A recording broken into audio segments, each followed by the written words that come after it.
pessoal, voltando depois aí de tomar um café. E aulas online, elas são boas por um lado, porque eu sinto, eu sei disso, que temos alunos que trabalham o dia todo, que são donas de casa, que são donos de casa, né, que têm seus afazeres domésticos, filhos em casa, cuidando de filhos, chega do trabalho, busca filho na escola, enfim, tem aí horas variadas durante o dia para estudar, e eu sei disso. E eu sei como é essa batalha interna com o claustro psíquico, como dizia nosso Nelson Hungria, essa batalha, é, essa luta que nós temos conosco, né? Então, é uma vitória a cada dia, o dia que a gente consegue estudar, estudar bem, estudar sem problemas. E às vezes, mesmo com os problemas diários, nós temos que estudar. Essa é a grande realidade. Brigou com o chefe, foi demitido, brigou com a namorada, brigou com o marido, com a esposa, filho deu trabalho, enfim, nós temos que estudar. Porque se a gente não estudar, nós não vamos passar. Não existe outro método. Eu estou aqui como professor de vocês para tentar encurtar a estrada de vocês, fornecendo um material decente, fornecendo, por exemplo, hoje, ó, estou gravando aula meia-noite e 42. Estou aqui gravando aula para vocês. E com todo o carinho que vocês imaginarem, estou aqui feliz. Então, eu quero que vocês reconheçam isso. E vocês deem todo o valor, toda a atenção que vocês direcionem, toda a atenção para esse conteúdo que eu estou dando nas aulas. E façam um caderno e acompanhem a lei seca, que vocês vão sair vitoriosos. Complementem todo o conteúdo de vocês com divulgados e também, claro, se sentir falta aí de uma doutrina, resumos. Vocês vão conseguir atingir isso, vocês vão vencer essa batalha interior e vocês vão tirar um peso gigantesco das costas. Eu tenho certeza que vocês vão sair vitoriosos e eu quero que vocês me marquem lá quando vocês vencerem e eu quero fazer parte disso, tá bom? Estamos aqui no último bloco, como eu havia dizendo, na aula online, a gente tem considerando todos esses problemas, a aula online veio para agregar, né? Veio para somar. Então, às vezes o aluno não tem 2 horas. Nossa aula hoje vai passar de 2 horas. Então, o aluno às vezes não tem 2 horas ali do dia para seguida para estudar, então ele estuda 1 hora, vai assistir um bloco aqui, assiste um bloco na hora do almoço, um bloco quando chega do trabalho, e isso é muito bom. O que eu peço para vocês, só uma coisa, nós estamos num curso de reta final. Eu não quero que vocês deixem a aula, assista metade dessa aula, depois no outro dia seguinte para assistir outra metade. Eu não quero que vocês deixem acumular essas aulas. A aula de hoje, assistem hoje. Assista hoje, tá? Eu quero que vocês façam esse compromisso comigo. Eu sei que às vezes eu vou ficar irritante, eu vou dar 2 matérias aqui para vocês. Vocês não vão conseguir, às vezes, não quero nem ouvir falar na minha voz, de tanto conteúdo, de tanta matéria, tanto que eu falei na cabeça de vocês. Mas eu tenho certeza que no final vocês vão me agradecer e vocês vão falar, poxa, aquele professor lá é chato, falava na nossa cabeça, bloco de 30 minutos ele dava 34, 35, 36 minutos, 32, então, cara chato, mas eu tenho certeza que no final vocês vão me agradecer, ok? Pessoal, o bloco agora é light. É para finalizar os direitos individuais. Para finalizar, nós vamos adentrar ao direito de propriedade. O que que acontece aqui? O direito de propriedade, o direito de propriedade, ele é estudado em a parte civil é estudado nos direitos reais, no direito das coisas. Então, a parte de uso capião, principalmente, isso vocês vão ver no direito civil. A questão de desapropriação, expropriação, tudo mais, essas outras coisas vocês vão ver em direito administrativo. Então, vejam como eu estou num limbo entre o direito civil e o direito administrativo para passar a propriedade para vocês. Professor, então não sobrou nada para vocês? Sobrou. Sobrou uma pequena parte que a Constituição trata. Claro, a Constituição também trata de desapropriação, expropriação, mas isso eu não vou falar porque o professor de administrativo vai falar sobre isso. Eu vou falar sobre outras questões envolvendo a propriedade, que são pouquinhas, que são pequenininhas. Por isso esse bloco vai fluir muito rápido. Só que antes de entrar no direito de propriedade, eu fiz uma compilação muito pequena também de alguns julgados relacionados ao tema anterior para vocês. Tudo bem? Então, eu quero ler cada julgado desse para vocês. Muito pouquinho, mas que são importantes. O que que a OAB costuma fazer? Para ver se vocês estão atualizados, pega esse, justamente do jeito que eu coloquei aqui para vocês, porque isso é informativo. Pega esse pedacinho do informativo e joga como uma questão objetiva, como uma resposta. E é essa que você vai marcar, porque você vai ter o conhecimento desses julgados. Entenderam? É isso.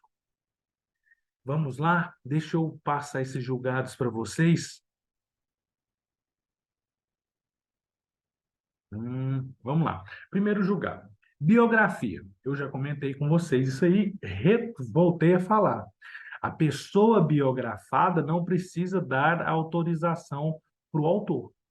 Então, não é necessária autorização prévia do biografado para que a biografia seja feita. Vamos lá. Próximo julgado. Classificação indicativa dos programas. Vocês veem quando começa um programa no rádio, na TV, tem a classificação indicativa? Então, vamos lá. O STF decidiu que aquilo ali, quando se coloca uma classificação indicativa, não é obrigatório, não é obrigatório, é somente indicativo. Então, o canal televisivo, o canal de TV, o canal de rádio, eles seguem aquela classificação que é apenas indicativa, se quiser, não é obrigatória, pois caso contrário seria uma censura. Lembra de eu falar para vocês que toda decisão que parece haver um certo tipo de censura prévia não é hoje vista com bons olhos? Então, é isso. Se prejudicar alguém depois, vai ter a posteriori, alguma aí indenização, ou o programa vai ser retirado do ar, enfim. Isso a posteriori. Previamente, fica com cara de censura. Então, o STF decidiu, ó, o Estado não pode determinar que os programas sejam exibidos em determinados horários. A classificação é somente indicativa, pois caso contrário seria censura. Próximo julgado, proselitismo político, religioso. Proselitismo religioso por si só não configura racismo. O que é esse proselitismo religioso? Pessoal, de vez em quando nós vemos aí pastores, padres defenderem as suas religiões, falar mal um pouco da outra para garantir mais fiéis. Proselitismo é isso. É você fazer com que tenha cada vez mais fiéis, né, argumentos, lançando argumentos e argumentos e argumentos, e falando às vezes mal da outra, bem da sua, para que você consiga aí, você empreenda esforços cada vez mais para convencer pessoas a converter para a sua religião. Se você faz isso, é chamado de proselitismo religioso. Tá certo? Então, é isso, exatamente isso que eu quero que vocês deixem, que eu quero deixar claro com vocês. Proselitismo religioso não configura racismo. Agora, hate speech, esse sim atenta contra a liberdade de expressão. Hate speech é o discurso de ódio. Discurso de ódio, tá? Então, veja só, ó, a incitação ao ódio público contra quaisquer denominações religiosas e seus seguidores não está protegida pela cláusula constitucional que assegura a liberdade de expressão. Então, ó, o pastor, o padre, enfim, qualquer autoridade religiosa ali de algum tipo de religião, se ele faz discurso de ódio contra uma outra, se ele faz um discurso de ódio contra uma outra religião, isso atenta contra a liberdade de expressão, não está protegido pela liberdade de expressão, tá? Então, qualquer tipo de discurso de ódio, e anotem esse nome, hate speech, qualquer discurso de ódio não é visto com bons olhos e atenta contra a liberdade de expressão, tá? É constitucional lei estadual que permite o sacrifício de animais em cultos religiosos de matriz africana. Pessoal, mas é sacrifício de animal? Pode? É o direito à religião. Se o direito à religião deles, né, nesse caso aí desse julgado, era uma religião de matriz africana que tinha o sacrifício de animais como necessário, e a lei estadual tinha até lei prevendo isso, o STF decidiu que é constitucional essa lei estadual, dando, é, fazendo o princípio, né, conflitando os princípios, prevaleceu aí nesse caso a liberdade religiosa, tá? Mais um julgado inexistência do direito à indenização em razão da divulgação no jornal de imagem de cadáver morto em via pública. Pessoal, esse caso específico foi uma ação policial, o cadáver ficou em via pública e o jornal divulgou o cadáver. Os familiares entrou com a ação de indenização contra o jornal e perdeu. Entrou com a ação de indenização e perdeu. Por quê? Segundo o STF, o direito à informação nesse caso prevaleceu. E também não houve afronta aí ao direito de imagem, tá? E aí não permitiu que a indenização fosse passada para familiares do morto. Tranquilo? Pessoal, finalizamos então os julgados que eu queria comentar com vocês. E eu vou passar o endereço da minha residência, porque se eu acertar esses julgados para vocês nas provas e vocês ganharem muitos pontos, vocês vão mandar presentes aqui para casa. Vocês vão mandar os presentes aqui para casa, ok? Vamos lá. Direito de propriedade. O direito de propriedade, como todo outro direito, não é absoluto. Opa!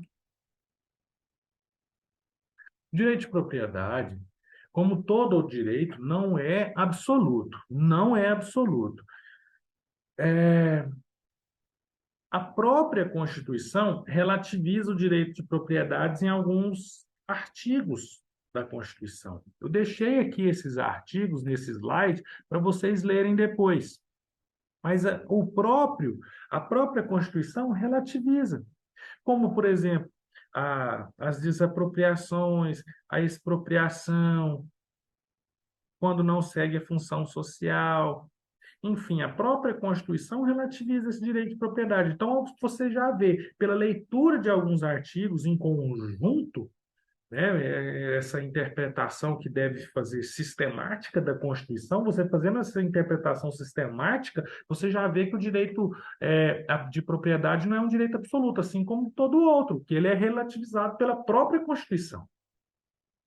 E quando a Constituição trata, por exemplo, da impenhorabilidade do direito da pequena propriedade rural, no artigo 15, no artigo 5º, inciso 26, a Constituição trata da impenhorabilidade da pequena propriedade rural no artigo 5º, inciso 26, dizendo que a pequena propriedade rural, assim definida em lei, desde que trabalhada pela família,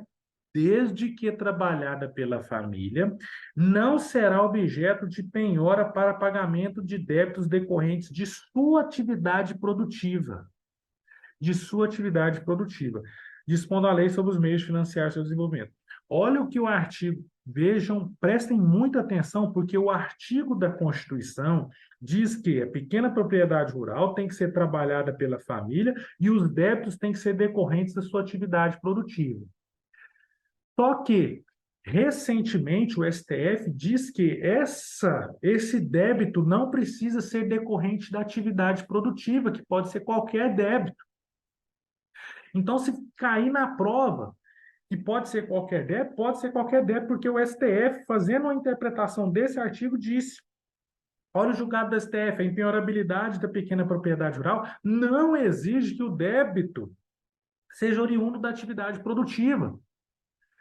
E tampouco que o imóvel sirva de moradia para o executado e de sua família. Tem que ser trabalhado pela família, mas não precisa ser moradia, ok? Esse julgado é muito provável de cair porque ele é recente e ele contradiz o texto constitucional. Então, o aluno, se não conhecer esse julgado, vai errar a questão. Tudo bem? E agora, o que é função social? Função social da propriedade. Olha só, no artigo 182, parágrafo 2º, a Constituição traz o conceito de função social da propriedade urbana. No artigo 182, a Constituição traz o conceito de função social da propriedade urbana. Segundo a Constituição, função social da propriedade urbana ocorre quando ela tem respeito às diretrizes impostas pelo plano diretor. Quando há um respeito imposto às diretrizes impostas pelo plano diretor. Toda cidade tem plano diretor? Não. O plano diretor ele é obrigatório para municípios com mais de 20 mil habitantes. Isso cai muito em prova. O plano diretor tem que ser respeitado para a propriedade urbana ter a sua função social. Só que o plano diretor não existe em todas as cidades, só existe em cidades com mais de 20 mil habitantes. E o artigo 186 traz o conceito de função social da propriedade rural. Elenca ali alguns incisos, fala que tem que obedecer às regras trabalhistas dos trabalhadores, respeito ao meio ambiente, aproveitamento racional adequado, utilizar adequadamente os recursos naturais. Se não haver isso, pode ocorrer, não tem a função social. Professor, mas e se não for respeitada a função social, o que acontece? Se não for respeitada a função social, a Constituição também traz as sanções decorrentes do não cumprimento. Do imóvel urbano, está no artigo 182, parágrafo 4º. 182, parágrafo quarto. São 3 incisos. Fala do parcelamento ou edificação compulsório, IPTU progressivo no tempo, e em terceiro, a desapropriação.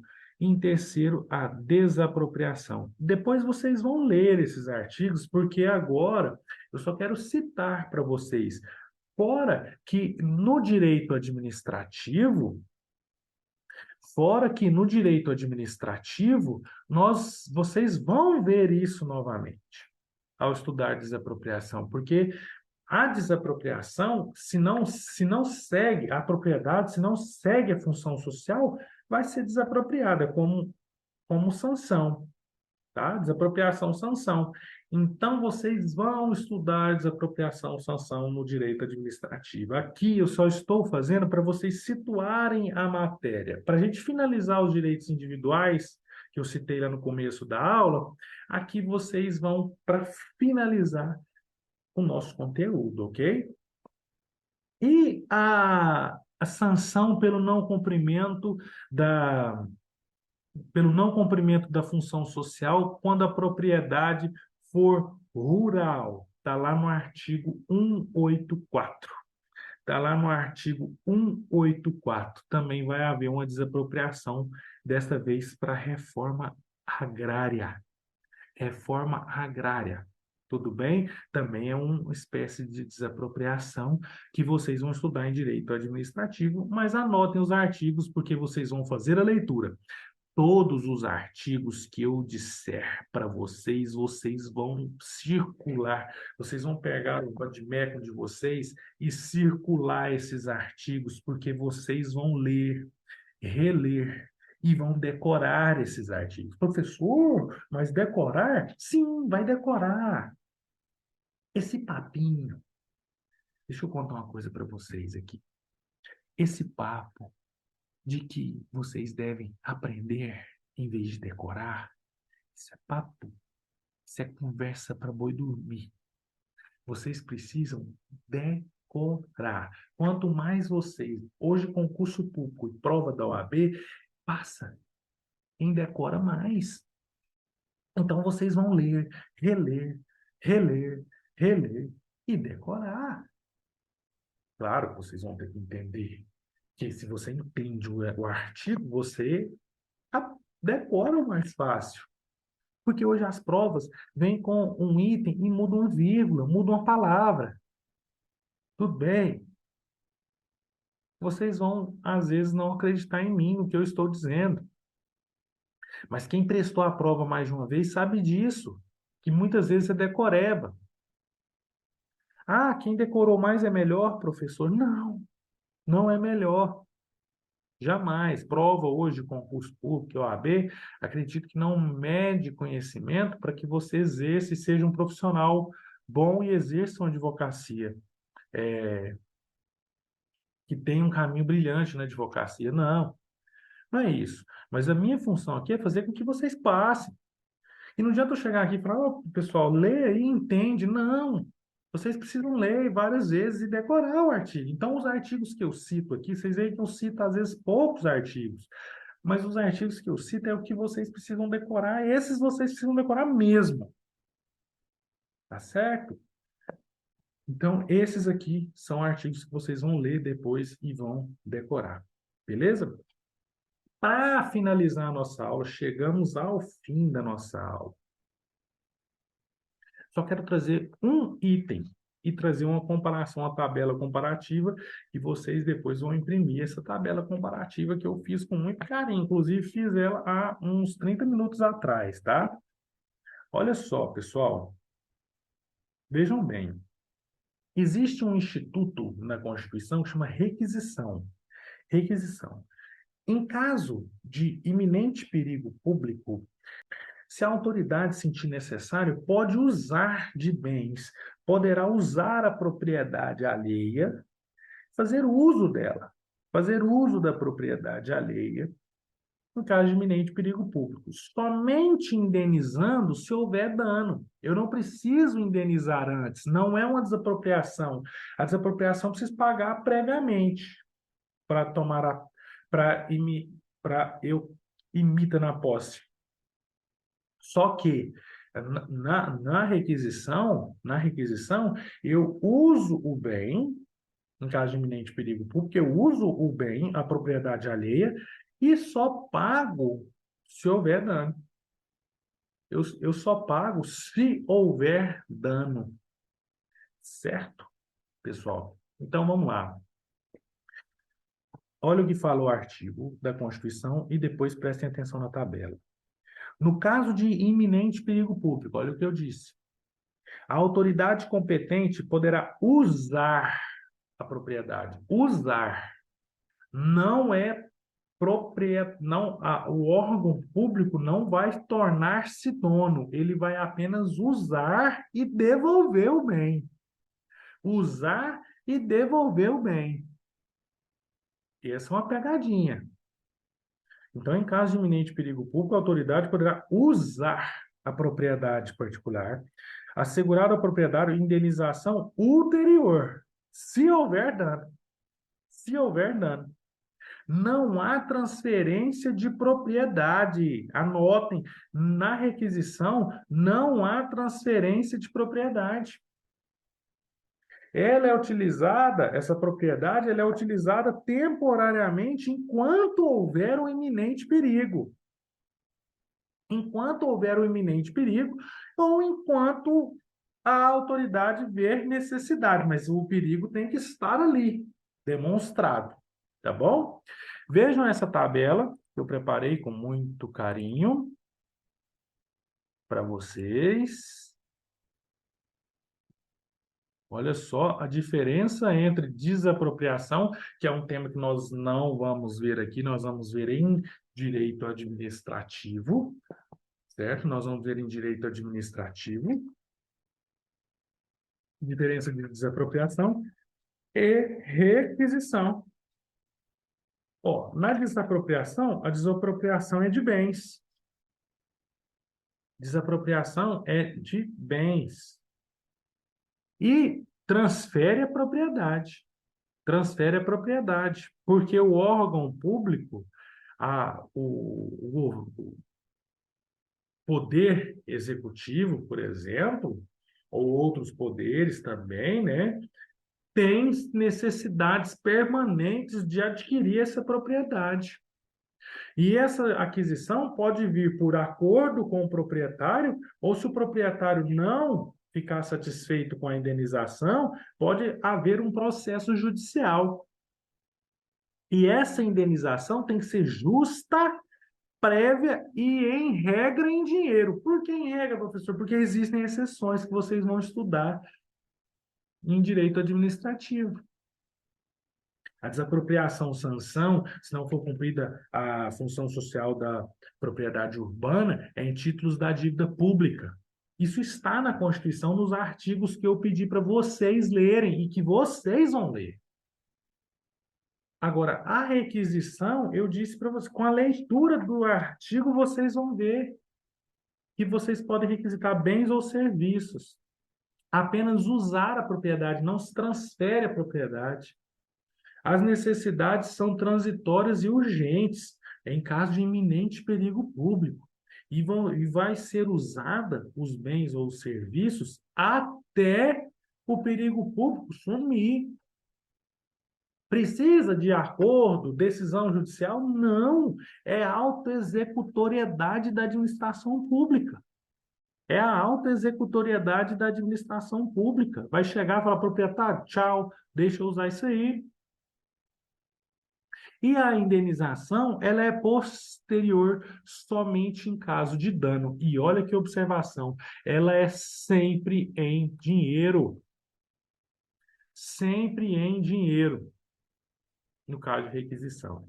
Tranquilo?